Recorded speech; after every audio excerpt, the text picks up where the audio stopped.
Sa puntong ito, balikan natin si Maki Pulido na nasa Sandigan Bayan kaugnay ng warrant of arrest na inisyu laban kay dating Pangulong Gloria Macapagal Arroyo. Maki.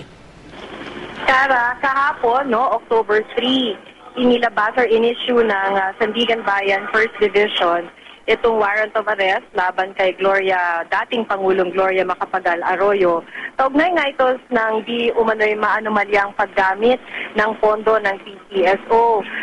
Maliban kay dating Pangulong Arroyo, kasama niya dito sa warrant of arrest, sina Sergio Valencia, ang dating chairman of the board of directors ng PCSO, Rosario Oriarte, ang dating PCSO vice chairman and general manager, si Manuel Morato, former member ng PCSO board of directors, Jose Artaruc, former member din ng PCSO board of directors, Raimundo Roquero, former member ng board of directors, Fatima Valdez, dati ring member ng board of directors.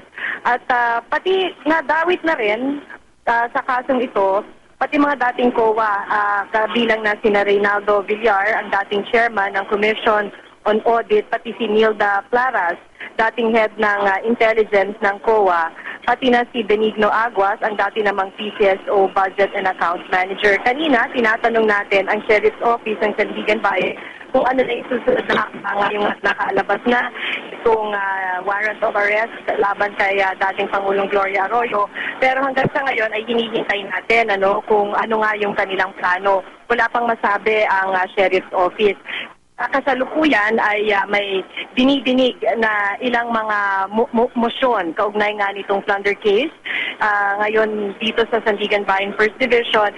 Pero kaumpisa pa lamang nito, kaya hindi pa tayo makakapagbigay ng update kaugnay sa ongoing na pagdinig dito sa Sandigan Bayan 1st Division. Yes, Maki. So, within the day ba, sinabi ba nila kung within the day masaserve itong warrant of arrest laban kay dating Pangulong Arroyo? Yeah. Like what I said, Cara, we were trying to get that information from the Sheriff's Office. But they couldn't give that exact information. But of course, once the warrant of arrest is issued, siyempre kailangan na itong maipatupad. Ang sinasabi kanina ng Sheriff's Office ng Sandigan Bayan ay naghihintay sila ng instructions from the justices of the 1st Division. Hanggang ganun lang yung kaya nilang sabihin. Pero ang tansya kasi nung sheriff ng Sandigan Bayan ay may kopya na rin ang ibang mga law enforcement agencies. So hindi nila alam kung ano ngayon yung hakbang na gagawin halimbawa ng TNT at ng NBI. Okay, maraming salamat, Maki Pulido.